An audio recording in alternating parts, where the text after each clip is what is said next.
বাবাজি মিল্লাত ইসলামিয়া বেরাদার পৃথিবীর মধ্যে বেরাদার মিল্লাত ইসলামিয়া আমার ইমাম হোসেন রাদিয়াল্লাহু তাআলা আনহু কারবালার প্রান্তরে শহীদ হওয়ার পরে ও অমর হয়ে গেছে বাবাজি 10ই মুহররম কারবালার প্রান্তরে বেরাদার আপনারা প্রত্যেককেই জানেন প্রত্যেককেই জীবনী শুনেছেন ইমাম হোসেন কে বেরাদার কারবালার প্রান্তরে তিনার সঙ্গী সাথী 72 জন হোসেনী প্রেমিকদেরকে কারবালার প্রান্তরে শহীদ করে দিয়েছে জোরে বলেন সুবহানাল্লাহ 10ই মুহররম আশুরার দিন কারবালার প্রান্তরে ইমাম হোসেনের বেটা তিনটা বেটা ইমাম হোসেনের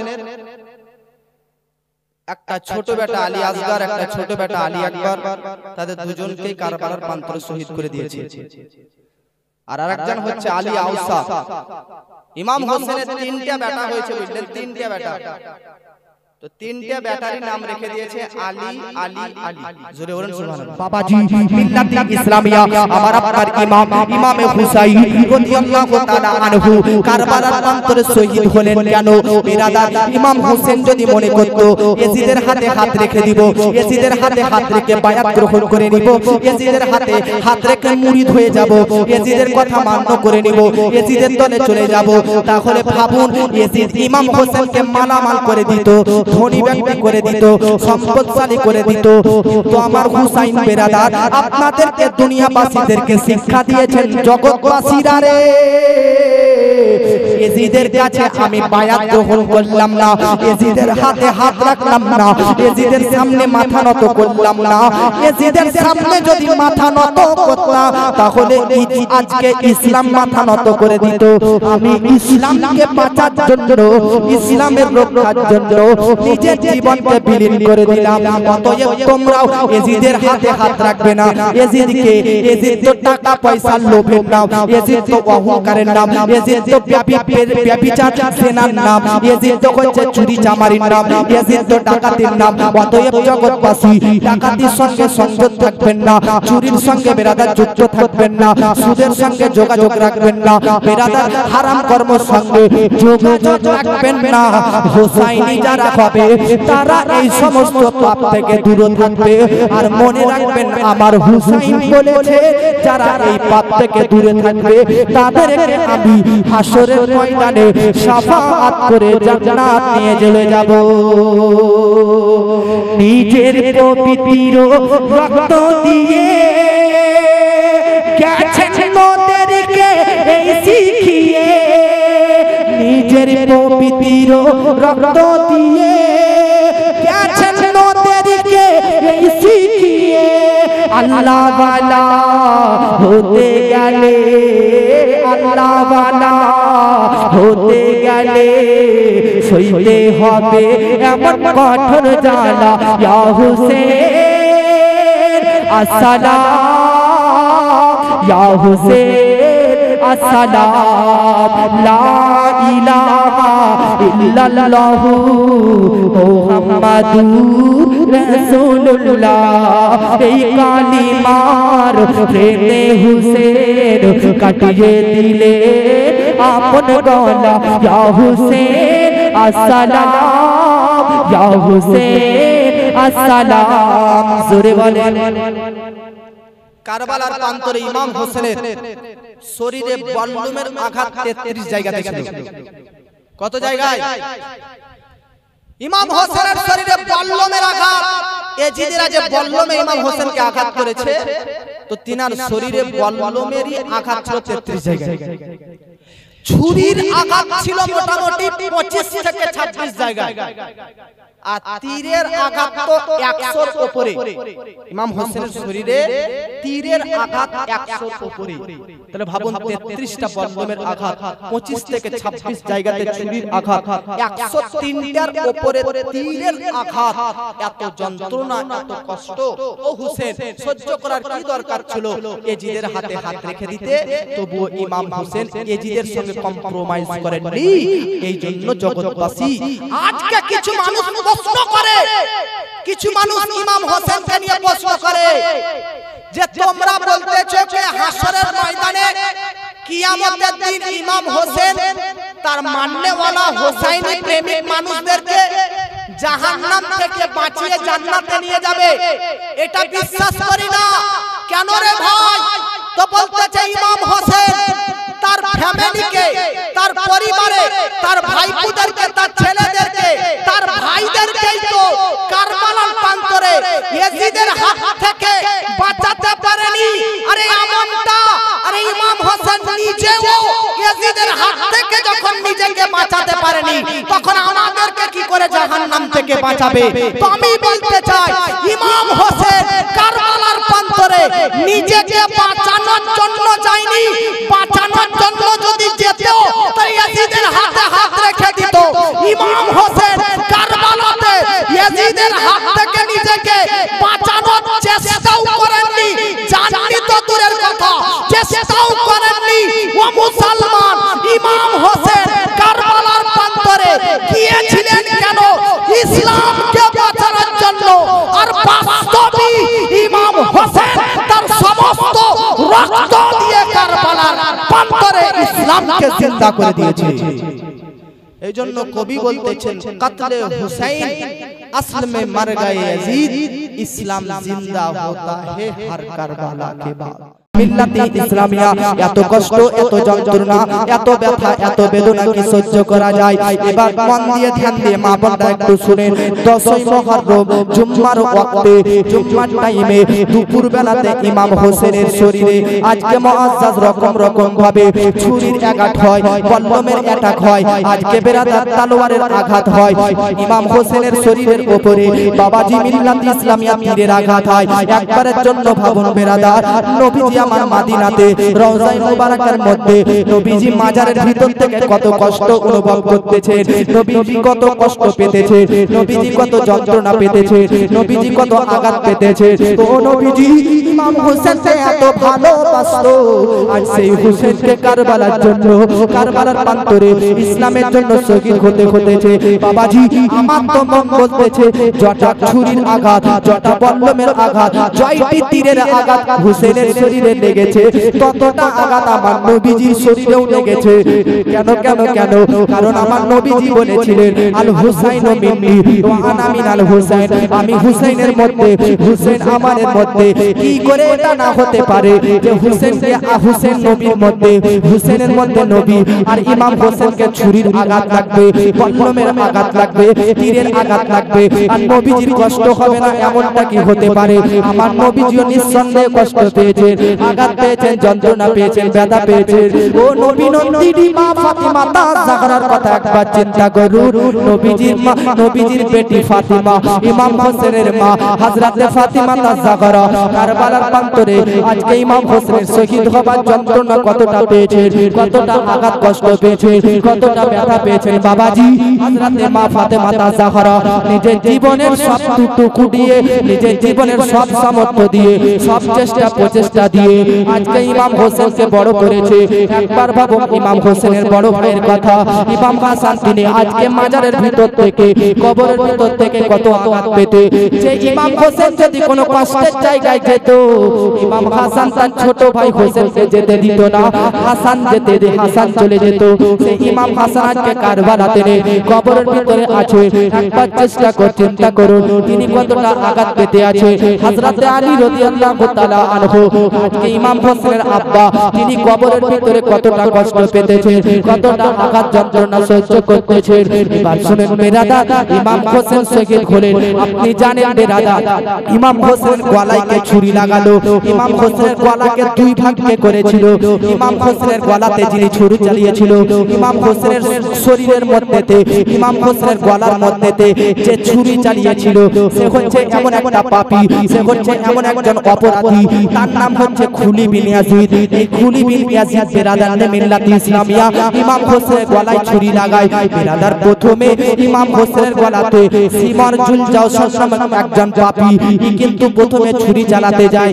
তিনার হাত কাঁপতে লাগে, তার হাতটা কাঁপতে লাগে, থরথর করে কাঁপতে লাগে। ইমাম হোসেনের গলাতে ছুরি চালাতে পারলো না।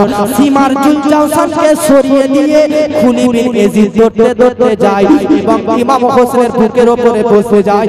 ইমাম হোসেনের হোসেনের বুকের উপরে বসার পর খুলি বিন এজেদ যেন বেরাদার শরীর থেকে মাথাটা আলাদা করে দিয়েছে। বাবাজি যেমনই ইমাম হোসেনের শরীর থেকে মাথাটা আলাদা করে দেওয়া, আসমান থেকে রক্ত ঝরতে আরম্ভ করে দিয়েছে। আসমানে যেন বেরাদার বাদল নামতে লেগেছে, আসমানে যেন মেঘ ডাকতে লেগেছে, আসমানে যেমন বিজলি চমকাতে আরম্ভ করে দিয়েছে। চতুর্দিকে অন্ধকার হয়ে গেছে, চতুর্দিকে যেন বেরাদার হাহাকার। শুনে নিন জগৎবাসী, যেই দিন ইমাম হোসেনকে শহীদ করা হয় প্রত্যেকটি জিন্নাহ পর্যন্ত কান্না করেছিল, প্রত্যেকটা বেরাদার ফারিস্তারা পর্যন্ত কান্না করেছিল। হায় আফসোস, ইমাম হোসেন যেই দিন শহীদ হয়ে যায় বাবাজি, সেই দিন বেরাদার জমিনের মধ্যে যদি কোনো পাথর তোলা হতো, পাথরের নিচ থেকে পর্যন্ত রক্ত বার হতো, পাথর থেকে পর্যন্ত রক্ত বার হতো, বাইতুল মুকাদ্দাসের নিচ থেকে পর্যন্ত রক্ত বার হচ্ছিল। বেরাদার মিল্লাতি ইসলামিয়া চতুর্দিকে বন্য পশু পাখিরা যেন কান্নাতে হাউমাউ করতেছে, সব দিকে কান্নার ঝড় নেমে গেছে। হাদিস শরীফের মধ্যে লিপিবদ্ধ রয়েছে, একজন সাহাবী, তিনার নাম হচ্ছে হযরত আব্দুল্লাহ ইবনে আব্বাস। তিনি কারবালার যুদ্ধে আসেননি, তিনি ছিলেন বেরাদার মক্কা অথবা মদিনাতে। তিনি কারবালাতে যেদিন ইমাম হোসেন শহীদ হন, হযরত আব্দুল্লাহ ইবনে আব্বাস নবীজিকে স্বপ্নে দেখতেছে। নবীজির চুলগুলো যেন এলোমেলো হয়েছে, নবীর চুলগুলো যেন এলোমেলো হয়ে আছে, নবীর চুলে যেন মাটি লেগে আছে, শরীর থেকে যেন চতুর্দিকে শরীরের মধ্যে রক্ত লেগে আছে। ইমাম হোসেনের আজকে নবীজিকে স্বপ্নে দেখতেছে, নবীজির যেন বাল চুলগুলো এলোমেলো হয়ে টুকরা টুকরা বাপ হয়ে আছে, চোখ দিয়ে অশ্রু ঝরঝর করে ঝরতেছে।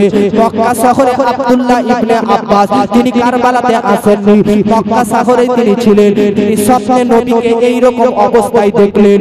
আমার নবীজিকে জিজ্ঞাসা করতেছেন, সাহাবী নবী গো, আপনার চুলগুলো কেন এলোমেলো, আপনার চুলগুলো কেন এরকম হয়ে আছে, চতুর্দিকে মাটি কেন লেগে আছে, আপনার চোখ দিয়ে কেন ঝরঝর করে নয়ন থেকে পানি ঝরতেছে, অশ্রু কেন ঝরতেছে?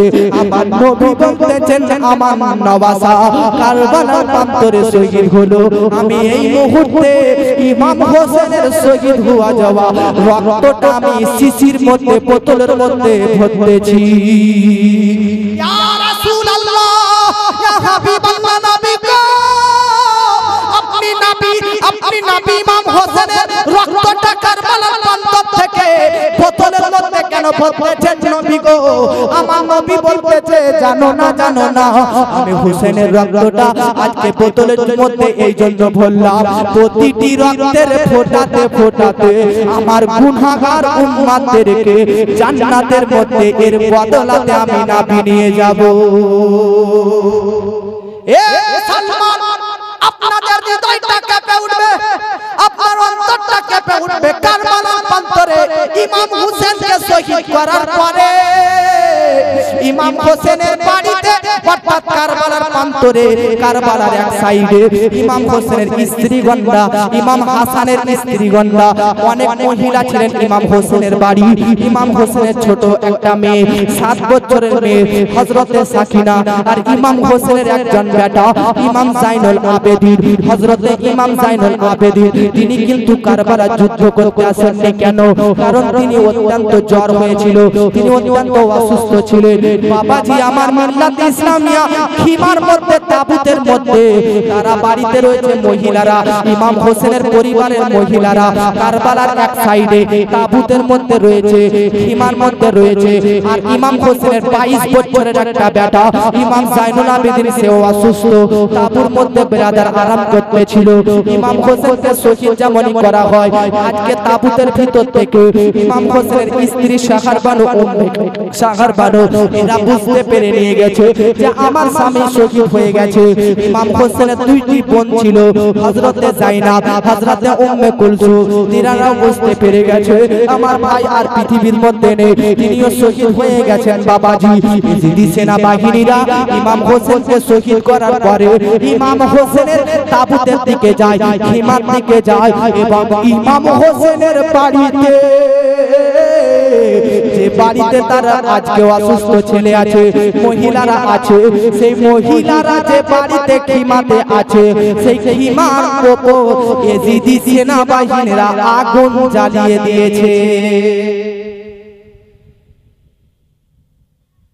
ইমাম হোসেন শহীদ করার পর এজিদ বাহিনীরা সব দৌড়তে দৌড়তে এসে কারবালার এক সাইডে যে খিমা লাগানো ছিল, যে তাবুত ছিল, ওই তাবুতকে সব আগুন জ্বালিয়ে দিয়েছে, পুড়িয়ে দিয়েছে। একজন এজিদি সেনাবাহিনী দেখতেছে যে একজন বাচ্চা শিশু তাবুতের একটা তাবুত থেকে আরেকটা তাবুত খালি বার হওয়া করতেছে। তিনি কে? তিনি হযরত সাকিনা। এ তাবুতে যখন আগুন লাগায় তখন এ তাবুতে আগুনের গরম সহ্য না করতে পেরে আরেকটা তাবুতে ঢুকে এদিক ওদিক করতে থাকে। ইমাম জাইনুল আবেদিন, ইমাম হোসেনের বেটা, 22 বছরের যুবক, অসুস্থ অবস্থায়, জ্বররত অবস্থায় তিনি রয়েছেন। তিনাকে ঘর থেকে বার করা হলো। ইমাম হোসেনের বাড়ির মহিলাদের মাথা থেকে দুপাট্টা চাদরকে তুলে নেওয়া হয়েছিল। ও মা বোন, আজ আপনারা ইচ্ছাকৃতভাবে নিজের মাথার কাপড় নামিয়ে দেন। রাস্তাতে আজ আপনি নিজেকে হুসাইনি নারীদের মতন আপনারা দাবি করেন।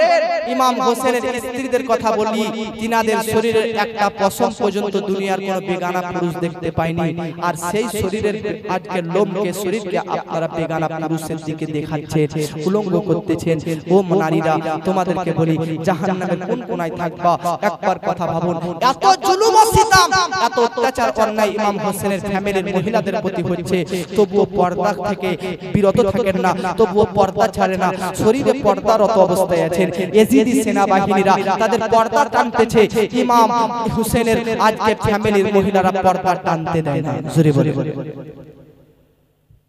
মা,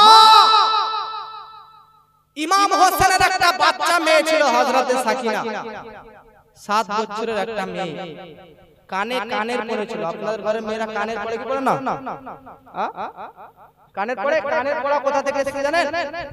হযরতে ইব্রাহিম নবীর যুগ থেকে, হযরতে হাজেরা আর সারা থেকে। যেগুলো আলাদা। হযরতে সাকিনা ইমাম হোসেনের 7 বছরের একটা মেয়ে, তিনার কানে কানের লাগা ছিল। এজিদি সেনাবাহিনীরা দৌড়তে দৌড়তে গিয়ে ইমাম হোসেনের বিটি সাকিনার কান থেকে কানেরটা ছিঁড়ে নেয়। আল্লাহু আকবার। কোন মহিলার কানে ধরে যদি হঠাৎ আচানক যদি কানের টেনে দেন তো তার কান ছিঁড়েও যেতে পারে, কান থেকে রক্ত বার হতে পারে। 7 বছরের শিশু সাকিনার কানের এজিদি সেনাবাহিনীরা এমন ভাবে টান দিয়ে ছিঁড়ে নেয়, ইমাম হোসেনের মেয়ে সাকিনার কানের সঙ্গে কানের এই লতি, নরম লতিটা পর্যন্ত ছিঁড়ে চলে আসে। ইমাম হোসেনের বোন হযরতে জাইনাব বলতেছে, ওরে পাপী এজিদি, তোদের কি জানে একটু রহম নেই? বাচ্চা মেয়ে, তাকে এইভাবে অত্যাচার করলি। তোদের যখন কানের প্রতি এতই লোভ লালসা, বলতে আমাকে পারতি, আমি জাইনাব যখন ইসলামের জন্য আমার ভাইকে কারবালার দিকে জান দেওয়ার জন্য আগিয়ে দিতে পারি, তো সামান্য কানের তো তোদেরকে দিয়েই দিতে পারি। তোরা যদি মুখে বলতি তাহলে আমি কানে নিজেই খুলে দিতাম। আমার সাকিনার কানে লতি না ছেড়ে, কান না ছেড়ে আঘাত, কষ্ট, যন্ত্রণা পেত না। কতটা ভয়াবহ কষ্ট, কতটা বড় কষ্ট। রাত হয়ে গেল 10ই মুহররম কারবালার ময়দানে, রাত হয়ে গেল। ইয়াজিদি সেনাবাহিনীরা ইমাম হোসেনকে শহীদ করার পর তারা আনন্দিত, উল্লাসিত, খুবই হ্যাপি, খুবই খুশি। বাবাজি, মিল্লাতে ইসলামিয়া, এইদিকে একটা কথা শুনেন, ইমাম হোসেনকে শহীদ করেছেন কে? তার নাম হচ্ছে এজিদি পাপী খুলি বিন ইয়াজিদ। ইমাম হোসেনের শরীর থেকে মাথাকে 2 ভাগ করে দেয়, মাথাকে নিয়ে নেয়। এই খুলি বিন ইয়াজিদ বেরাদার কারবালার প্রান্তরে রাত হয়ে যায়, সন্ধ্যা লেগে যায়, অন্ধকারে ছেয়ে যায়। খুলি বিন ইয়াজিদ বেরাদার তার বন্ধুদের কাছে, এজিদি সেনাবাহিনী বন্ধুদের কাছে যায়। বন্ধুদের কাছে যাবার পর বলতে থাকে, বন্ধুরে আমার বাড়ি এই তো কুফার কাছে, কুফা থেকে একটু গিয়েই কাছে আমার বাড়ি, আমি আমার বাড়ি চলে যাচ্ছি, সঙ্গে করে ইমাম হোসেনের মাথাটাও নিয়ে যাচ্ছি। তোরা কারবালাতে ইমাম হোসেনের ফ্যামিলিদের ওপর কড়া কড়া ভাবে তোরা দেখাশোনা কর, তাদেরকে আজকে গ্রেফতার করে নিয়ে থাক, তাদেরকে কড়া ভাবে শাসনে রাখ। আমি রাত্রে বেলাতে অনেক দিন থেকে বাড়ি যাওয়া যায়নি, স্ত্রীদেরকে বাড়ি থেকে বউকে বলে আসা হয়নি, বাড়ি থেকে ফ্যামিলিকে বলে আসা হয়নি। খুলি বিন ইয়াজিদি বন্ধুদেরকে বলে ইমাম হোসেনের মাথাটাকে নিয়ে বেরাদার সে তার বাড়ি চলে যায়।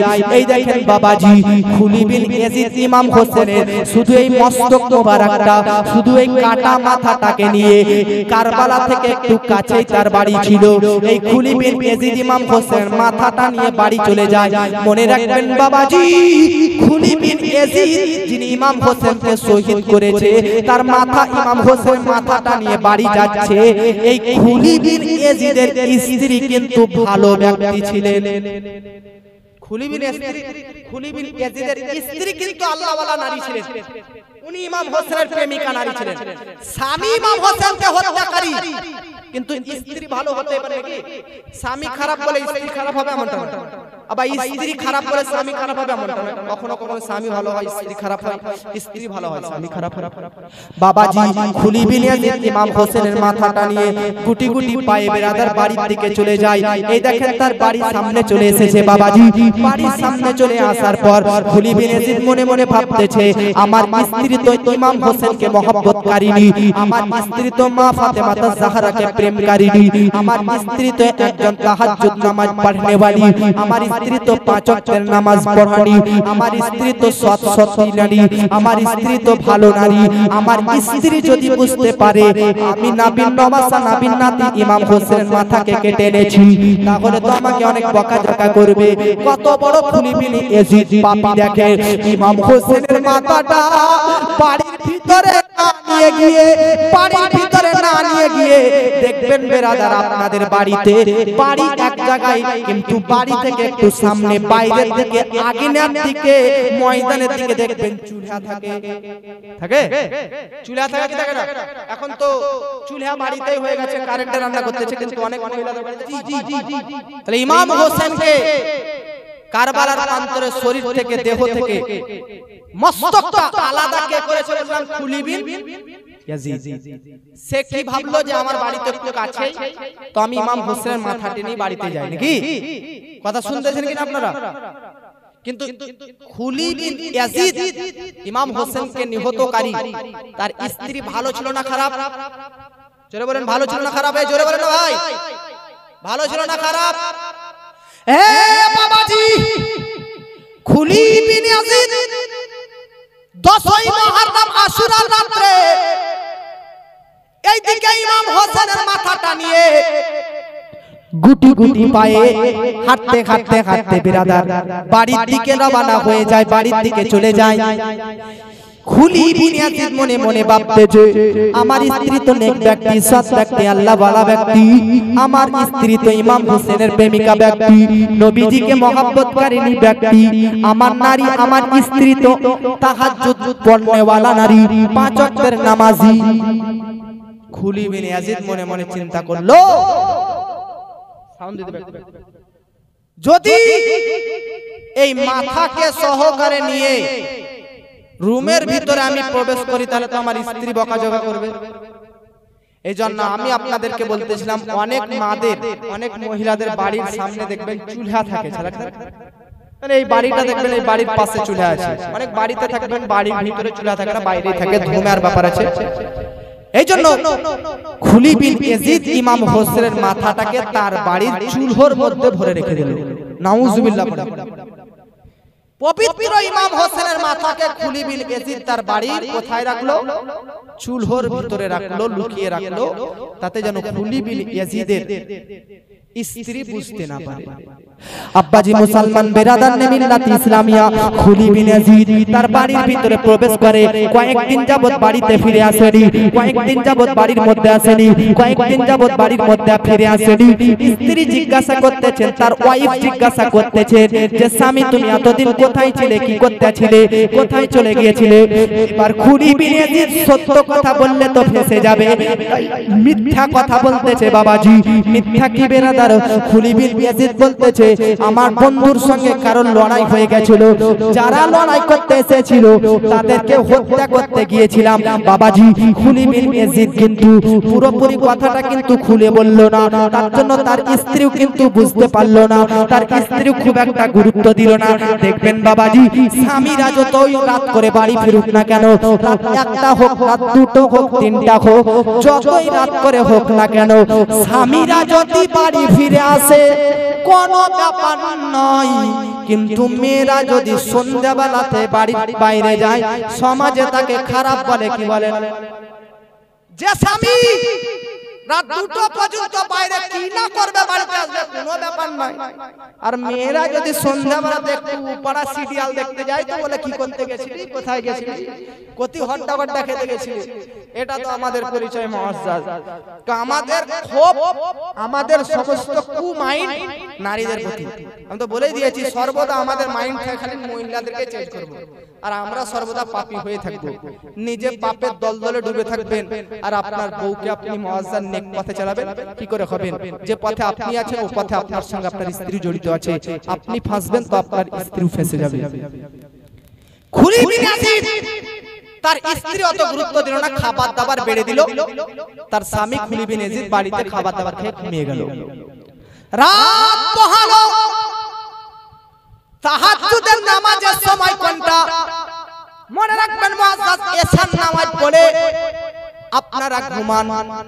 ঘুমানোর পর ফজরের আগে যখনই চাতুন হবে, যখনই জাগবেন, দুটো, আড়াইটা, একটা, দেড়টা, 12টা, যখনই আপনার জাগবেন, যখনই চোখ খুলবেন, তবে এশার নামাজের ফরজ নামাজ পড়ার পর, ঘুমানোর পর যখনই আপনার জাগবেন, যখনই উঠবেন, তখনই আপনার তাহাজ্জুদের নামাজের টাইম। বাবাজি এই খুলি বিন ইয়াজিদ তিনি কিন্তু বেরাদার রাত্রি বেলাতে খাওয়া দাওয়া কমপ্লিট করলো, রাত্রিতে খাওয়া দাওয়া করে বাড়ির ভিতরে শুয়ে পড়লো। খুলি বিন ইয়াজিদের স্ত্রী কিন্তু বেরাদার রাত্রে এশার নামাজ পড়ার পর ভোর রাত্রের আগে বেরাদার রাত্রে 1টা থেকে 1:30টার দিকে, মিডিল রাতের দিকে তাহাজ্জুদ নামাজ পড়ার জন্য বেরাদার উঠে গেছেন। মহিলা তাহাজ্জুদ নামাজ পড়ার জন্য উঠেছেন, উঁচু করার জন্য যেমনই বাড়ির বাইরে আসতেছেন, দেখতেছে চুলোর ভিতর থেকে যেন দাউ দাউ করে নূর বার হতেছে, চুলের ভিতর যেন জ্বলতেছে, চুলোর ভিতর যেন ছটা মারতেছে, চুলোর ভিতর যেন বেরাদার আকাশ থেকে একটা নূরের কানেকশন হয়ে গেছে। এই মহিলা ভাবতেছে মনে মনে, রাত্রে বেলাতে রান্না করার পর তো চুলো বন্ধ করে রেখেছিলাম, চুলো অফ করে রেখেছিলাম, চুলো অফ করে রেখেছিলাম, চুলো বন্ধ করে রেখেছিলাম, চুলোতে তো আগুন জ্বালিয়ে রাখেনি, চুলোর মধ্যে এ আলো কোথা থেকে আসলো, চুলোর মধ্যে এ নূর কোথা থেকে আসলো, চুলোর মধ্যে থেকে এত ছটা কিসের? স্ত্রী কিন্তু জানে না যে ইমাম হুসেন রাদিয়াল্লাহু তাআলা আনহু মাথা কেটে এনে ওই চুলোর মধ্যে রাখা রয়েছে। খুলি বিন ইয়াজিদের স্ত্রী বেরাদার নে মিল্লাত ইসলামিয়া উঁচু করার জন্য বেরাদার চুলোর মধ্যে থেকে বেরাদার আপনারাই একটা কথা ভাবুন, রাত্রে 1টা থেকে 1:30টার দিকে ঘুম থেকে উঠে দেখতে যদি পান হঠাৎ করে চুলো থেকে বেরাদার নূর বার হতেছে, আজকে 6টা বার হতে আছে, আলো বার হতেছে, আপনি ভয়ে দৌড় দিয়ে নিজের রুমে প্রবেশ করবে। কিন্তু সাহসী মেয়ে খুলি বিন ইয়াজিদের স্ত্রী বাবাজি চুলো থেকে আস্তে আস্তে করে একটু করে এগিয়ে যায়, দেখতেছেন বাবাজি চুলো চারিপাশে যেন সাদা সাদা হোয়াইট কালারের কবিতর যেন উড়াউড়ি করতেছে, আর 4জন মহিলা চুলার পাশে বসে যেন কোনো একটা মাথাকে নিয়ে চুমু খাচ্ছে, আদর করে দিচ্ছে, আর ওই 4জন মহিলা তাদের আঁচলে ইমাম আজকে ওই মাথাটার যেন রক্তগুলো মুছে দিচ্ছে, রক্তগুলো যেন ধুয়ে দিচ্ছে। বেরাদার খুলি বিন ইয়াজিদের স্ত্রী চুলোর কাছে যায়, যাবার পর দেখতেছে বাবাজি যেই মাথাটা ওই চারজন মহিলার কোলে রয়েছে, ওই মাথাটা আর কোনো অন্য কারো নয়, ওই মাথাটা হচ্ছে বেরাদার নওয়াসায়ে নবী, নবীর নাতি ইমাম হুসেনের মাথা। এই মহিলাটির নাম কিতাবের মধ্যে লিখেছেন নাওয়ার। মহিলার নাম নাওয়ার নামক মহিলাটি খুলি বিন ইয়াজিদের স্ত্রী নাওয়ার নামক মহিলাটি এই চারজন মহিলাকে দেখে চিনতে পারলো না। এই চারজন মহিলাকেও দেখতে যেন চিনতে পারলো না। এরা তো আমাদের পাড়ার নয়, এরা তো আমাদের গ্রামের নয়, এরা তো আমাদের শহরের নয়। চারজন মহিলাকে জিজ্ঞাসা করতেছে, বলো বলো তোমরা কারা, তোমরা কারা? তো এই চারজন মহিলা বলতেছে, আমরা আজকে অনেক বছর আগে ইন্তেকাল হয়ে কবরবাসী হয়ে গেছি। আমার নাম হচ্ছে হযরতে মা ফাতিমা। আরেকজন বলতেছে আমার নাম হচ্ছে মা খাদিজাতুল কুবরা, নবীজির স্ত্রী। আরেকজন বলতেছে আমি ফেরাউনের স্ত্রী হযরতে আসিয়া। আর আরেকজন বলতেছে বেরাদান মিল্লাত ইসলামিয়া, আমি হচ্ছি হযরতে ঈসা আলাইহিস সালামের মা হযরতে মারিয়াম আলাইহাস সালাম। চারজন নারী মারিয়াম, আসিয়া, খাদিজা, মা ফাতিমা, তিনারা কবর থেকে রূহানি অবস্থাতে উঠে ইমাম হোসেনের মাথাকে আদর যত্ন করার জন্য বেরাদার খুলি বিন ইয়াজিদের বাড়িতে পৌঁছে গিয়ে চুলো থেকে মাথা বার করে যেন কাপড় দিয়ে পোছাপোছি করতেছে। খুলি বিন ইয়াজিদের স্ত্রী দেখে অবাক হওয়া চোখে কান্না করতে লাগলে, অশ্রু ঝরতে লাগলো, চোখ দিয়ে দু নয়ন ধরে পানি ঝরতে লাগলো। খুলি বিন ইয়াজিদের স্ত্রী বাড়িতে গিয়ে তার স্বামীকে উঠায়, এ স্বামী কি করেছিস? তুই তো বললি যে তোর বন্ধুদের সঙ্গে কেউ মারামারি করেছে, তাদেরকে মেরে এসেছি। আমি তো বুঝতে পারিনি তোদের দুশমনি ছিল নবীর নওয়াসাদের সঙ্গে, নবীর নাতিদের সঙ্গে। তুই নবীর নওয়াসার সঙ্গে গাদ্দারি করেছিস, তোর জন্য জাহান্নাম অপরিহার্য। তোর স্ত্রী আমি, তোর বাড়িতেই থাকবো না, যা। খুলি বিন ইয়াজিদ তার স্ত্রীকে বলে, তুমি বাড়ি থেকে চলে যাচ্ছ তোমার ছোট ছোট বাচ্চা ছেলে মেয়েদেরকে রেখে।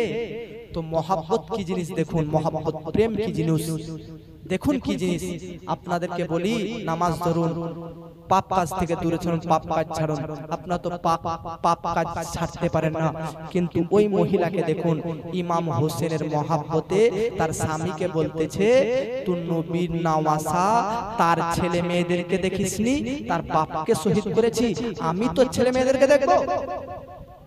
তার বাড়ি সেই মহিলা নিজের পেটের ছেলে মেয়েদেরকে বাড়িতে ইয়াতিম করে রেখে সেই রাত্রে বাড়ি থেকে বের হয়ে যায়। তো আজ পর্যন্ত বের হয়ে যায়, তার কোনো আর হদিস পাওয়া যায়নি।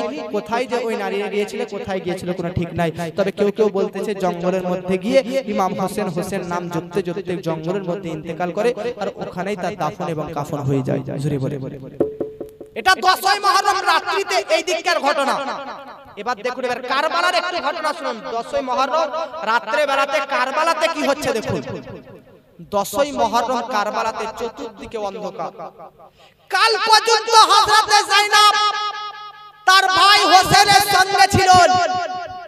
কাল পর্যন্ত হযরতে সাকিনা তার বাপের সঙ্গে খেলাধুলা করত, তার বাপের সঙ্গে খেলাধুলা করত। কাল পর্যন্ত হযরতে যায়েনব আজকে তার ভাতিজা আলী আসগারদের সঙ্গে খেলাধুলা করত। আজ সবার লাশ, সবার দেহ পড়ে রয়েছে। যায়েনবের ভাইপো, যায়েনবের ভাইজি, যায়েনবের ভাই সব লাশ পড়ে রয়েছে। বলুন মুআজ্জাজ, আপনার আব্বা, আপনার ভাই, আপনার স্ত্রী, আপনার ছেলে, সবার দেহ, মৃত দেহ যদি আপনার বাড়ির সামনে কেউ কতল হত্যা করে যায়, আপনার অন্তরে কতটা আঘাত পাবে। আপনি তো বেঁচেও মরে যাওয়ার ভান করবেন, আপনার শরীর বলেন ঠিক থাকবে? ঠিক থাকবে না। কি করে ইমাম হোসেনের ফ্যামিলির শরীর ঠিক থাকতে পারে? ও মুআজ্জাজ সামাইনে কেরাম, রাত্রে বেলাতে হযরতে যায়েনব এবং উম্মে কুলসুম মনে মনে ভাবতেছে,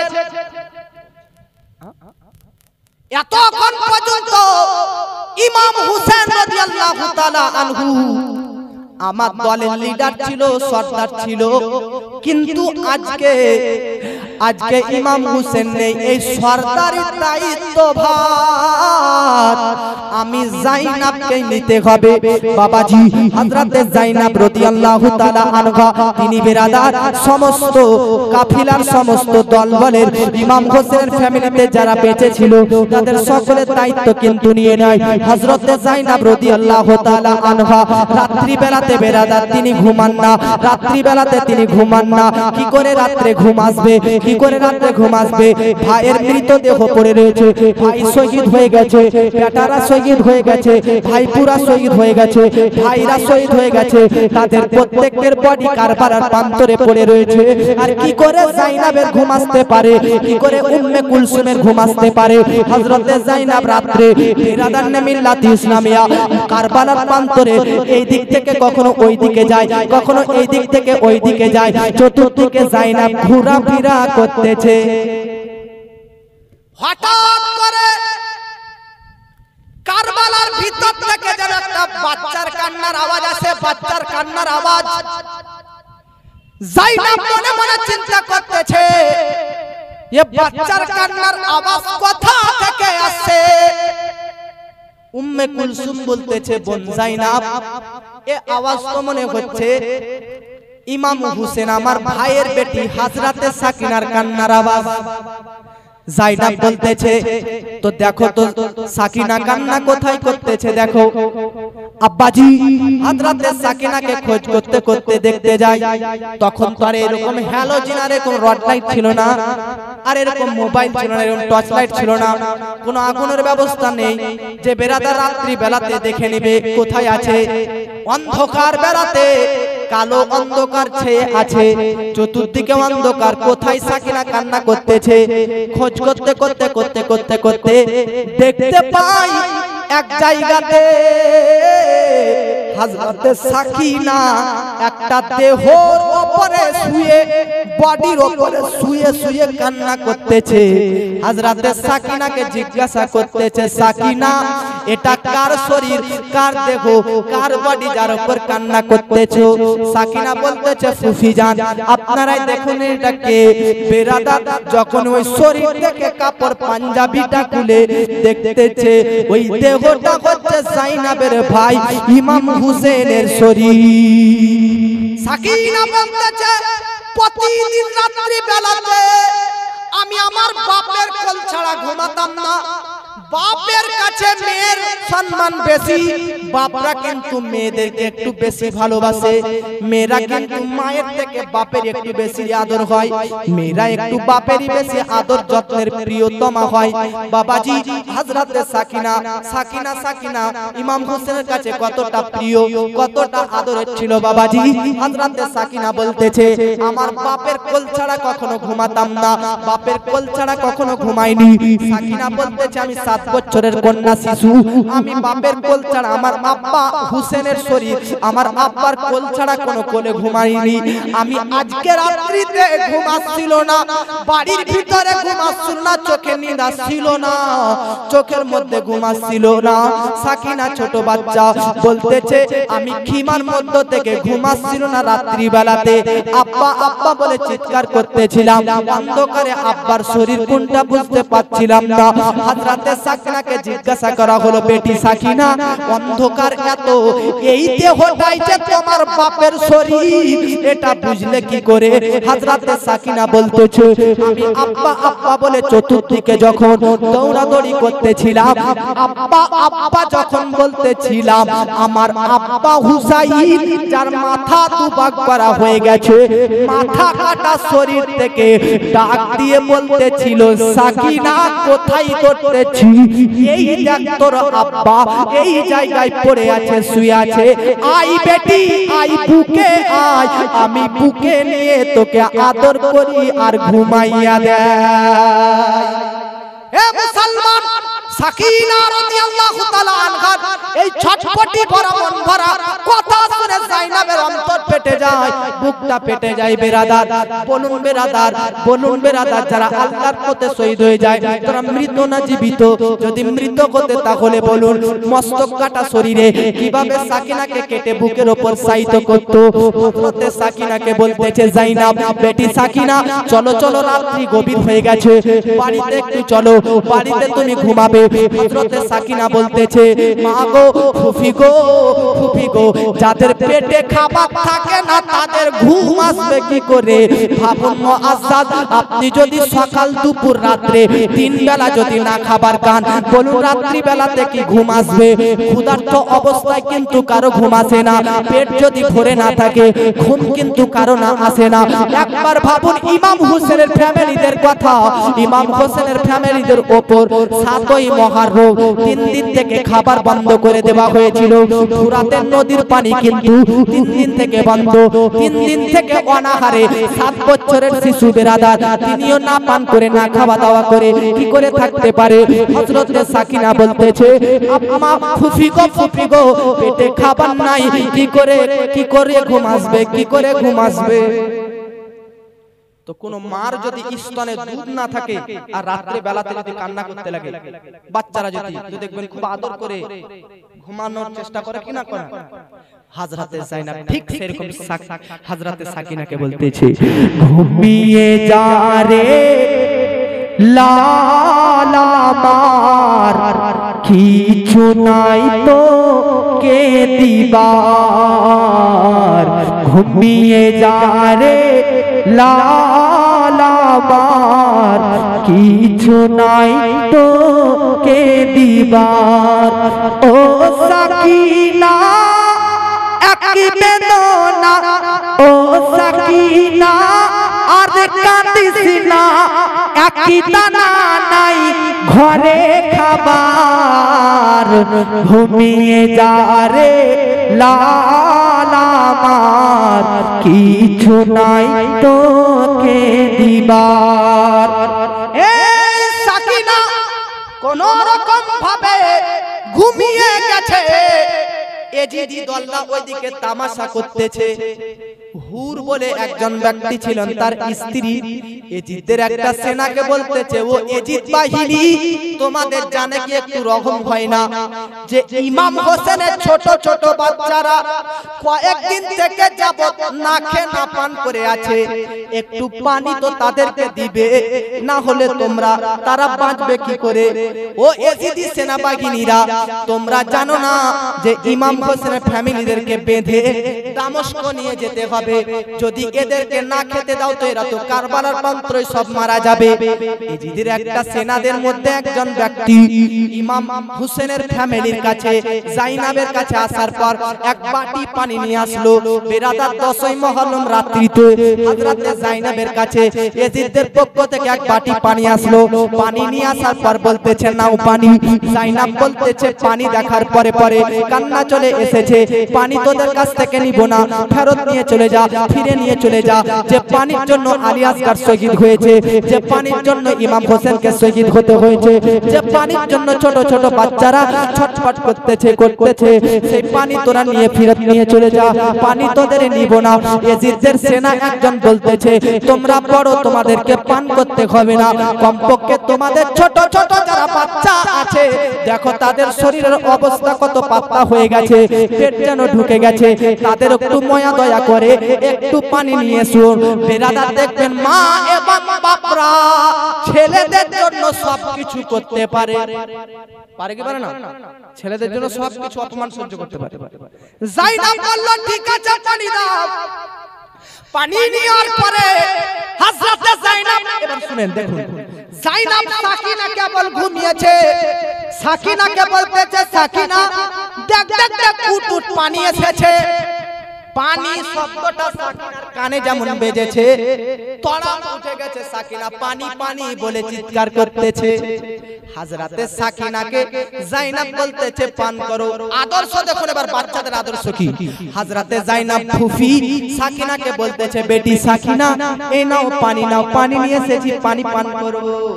কিন্তু সাকিনার উত্তর শুনুন, সাকিনা বলতেছে ফুফি জান আপনি কি পান করেছেন জোরে বলেন। এত ক্ষুধার্ত পিপাসিত, তবু 7 বছরের শিশু দেখুন বড়কে কিভাবে রেসপন্স দিচ্ছে। সাকিনা বলতেছে ফুফি জান আপনাকে মনে হচ্ছে পানি পান করেননি, আপনি কি পান করেছেন? আপনি পান করুন আগে, তারপর আমি সাকিনা পান করব। তো ফুফি এবার কি উত্তর দিচ্ছে জানেন? ফুফি যায়নাব বলতেছে বেটি আগে ছোটরা পান করবে তারপর বড়রা, নাকি আগে ছোটরা তারপর বড়রা। যেমনই সাকিনা শুনেছে ফুফির মুখ থেকে আগে ছোটরা পান করবে তারপর বড়রা, সাকিনা সঙ্গে সঙ্গে ফুফির হাত থেকে পানির পাত্রটা কেড়ে নিয়ে কারবালার দিকে দৌড়তে লেগেছে। যায়নাব বলতেছে সাকিনা বেটি পানির পাত্র নিয়ে কারবালার দিকে দৌড়াও কেন? সাকিনা বলতেছে ফুফি জান ফুফি গো আপনি বললেন যে আগে ছোটরা পান করবে তারপর বড়রা। আমি সাকিনা শুধু ছোট নয়, আমার চাইতে ছোট আলী আসগার কারবালার ঘাটিতে শুয়ে রয়েছে, আগে তাকে পান করাবো তারপর আমি পান করিব। ও সাকিনা আর কেঁদো না, ও সাকিনা আর কেঁদো না, ফেলো না তুমি চোখের পানি। ও সাকিনা আর কেঁদো না, ও সাকিনা আর কেঁদো না, ফেলো না তুমি চোখের পানি। ও সাকিনা আসগারা মান ঘুমিয়ে গেছে আর কোনো দিন জাগবে না, কচি শিশু করেনি কিছু, কচি শিশু করেনি কিছু, তবু পানি পেলো না দুধের শিশু আলী আসগার, দুধের শিশু আলী আসগার পান করিল হাউজে কাউসার। ও সাকিনা আর কেঁদো না, ফেলো না তুমি চোখের পানি। ও সাকিনা সুবহানাল্লাহ সুবহানাল্লাহ। হযরতে সাকিনাকে সান্ত্বনা দিলেন, সে রাত্রিটাতে ঘুমিয়ে গেলেন।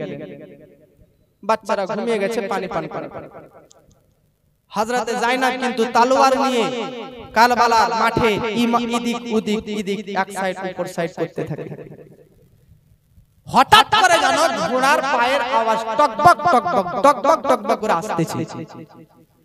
যায়নাব উম্মে কুলসুমকে বলতেছে এ উম্মে কুলসুম কারবালার প্রান্তরে আবার কোন ইজিদি সেনা আসছে নাকি আমাদের প্রতি অত্যাচার করার জন্য? হযরতে যায়নাব বলতেছে কে আসছো ঘোড়ার পিঠে চেপে? ফিরে যাও আর কি নিবে আমাদের কাছ থেকে? যা ছিল সব তো কেড়ে নিলে, আর বেঁচে আছে বাকি যে তোমরা নিবে। চলে যাও আর কি নিবে? আজ বেঁচে রয়েছে শুধু আমাদের গায়রাত, আমাদের সম্মান, আমাদের ইজ্জত। আর এই ইজ্জতকে নিলাম করতে আমরা দিব না যতক্ষণ আমাদের জান প্রাণ থাকবে।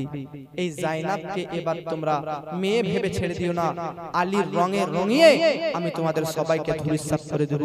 অতএব ঘোড়া নিয়ে আর এগিয়ে যাও। তবুও ঘোড়াটা আস্তে আস্তে এগাতেই থাকে, আস্তে আস্তে আস্তে। রাতের অন্ধকার জাইনাবের সামনে আসে তো হযরতে জাইনাব দেখে অবাক, কারণ ইনি কোনো ইয়েজিদি সিনা নয়, ইনি হচ্ছেন হযরতে আলী, কবর থেকে রূহানি ভাবে উঠে চলে এসেছে। হযরতে আলীকে দেখে জাইনাব বুক ভরে কান্না করে আজকে জড়িয়ে ধরলেন। ধরার পর বলতেছে, আব্বা কোথায় ছিলেন এতক্ষণ পর্যন্ত? আপনি কোথায় ছিলেন? আমার ভাইকে শহীদ করা হয়েছে, আলী আসগরকে শহীদ করা হয়েছে, সবকে নির্মল ভাবে নিহত করা হয়েছে। আলী বলতেছে, আমি সব কিছু দেখতেছিলাম। তারা সাপোর্ট করতে কেন আসনি? নবী জানতো। আমি পরশু রাত্রে বলেছিলাম যে ইমাম হোসেন জন্ম যেদিন হয় সেই দিনই শহীদ হবে, এই খবর ফারিস্তারা নবীকে দিয়ে দিয়েছিলেন কি দেননি? জোরে বলেন, দিয়ে দিয়েছেন কি দেননি? ইমাম হোসেন শহীদ হবে সবাই জানতেন, আলীও জানতেন, মাও জানতেন, নবীও জানতেন, সবাই। এমনকি কারবালার প্রান্তরে ইমাম হোসেন শহীদ হচ্ছেন, জানছেন নবী কবরে। তবুও নবী সাপোর্ট করেন কেন? নবী যদি একবার দোয়া করে দিতেন, আরে নবীর ইশারাতে আকাশে চাঁদ যদি দুফাক হয়ে যায়, নবীর ইশারাতে যদি সূর্য ডুবে যাওয়া, সূর্য উঠে যায়, একবার দোয়া করলে হুসেন বেঁচে যেতে পারতো না? আপনারা প্রশ্ন করতে পারেন, বলুন ইমাম হোসেন কেন বাঁচালো না নবী, কেন আলী? মনে রাখবেন, পরীক্ষার সময়ে কোন স্টুডেন্টকে এক্সামিনেশন হলে, পরীক্ষা হলে, পরীক্ষার সময় কোন ছাত্র স্টুডেন্টকে যদি কোন গার্জিয়ানরা সাপোর্ট করে তো এটা আইনত অপরাধ। কথা ঠিক কিনা? টুকলি করা, নকল করা আইনত অপরাধ কিনা? পরীক্ষা দিয়ে দিলে আপনি কি পড়েছেন এটাই পরীক্ষা। পরীক্ষার সময় কারো হেল্প দরকার নেই, কারো সাপোর্ট সহযোগিতা, এটা অপরাধ। যদি স্কুল মাস্টার টুকলি করতে করতে, নকল করতে করতে ধরে নেয়, তাহলে রেজাল্ট বাতিল করে কি করে না? কোশ্চেন রিজেক্ট করে কি করে না? ক্যান্সেল করে কি করে না? লাল কালি দাগ দিয়ে দিকে দেয় না? দিয়ে দেয়। ঠিক ইমাম হোসেনের ছিল একটা পরীক্ষা। এই পরীক্ষার টাইমে কাল ইমাম হোসেনকে যদি আলী সাহায্য করতেন, নবী দোয়া করতেন, তাহলে আজকের মুসলমানরা বলতো হোসেন কেমন, যাকে নবী সাপোর্ট করেছে বলে সে ইসলামকে জীবিত রেখেছে। আমার নবী বলতেছে, জগৎবাসী আমাদের বিনা সাপোর্টে দেখে নিক যে হোসেন কত বড় স্টুডেন্ট ছিল, যিনি একাই কারবালার প্রান্তরে সবকে ধূলিসাৎ করে কারবালার প্রান্তরে পরীক্ষায় পাস করে ইসলামকে জীবিত করে দিয়েছে। জোরে বলে।